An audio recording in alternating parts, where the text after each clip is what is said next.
صل على محمد وآل محمد.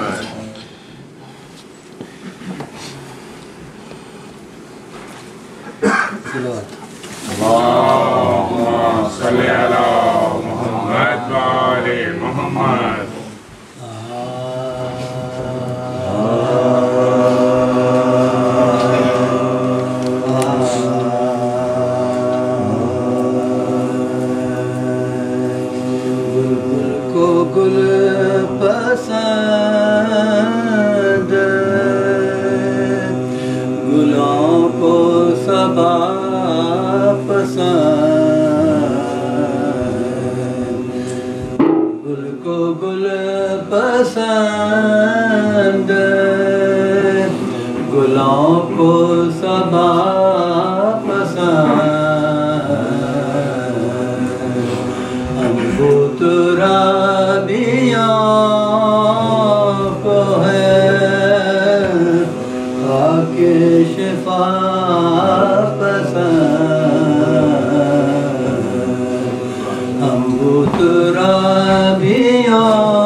یہ اپنی اپنی تباہ ہے اے خازنے بہشت،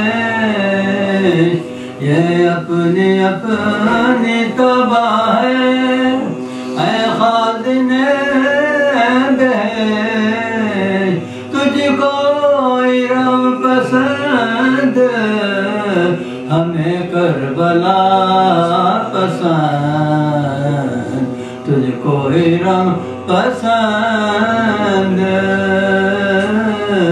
ہمیں کربلا پسند، بلبل کو گل پسند.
یہ دھیان تمہارا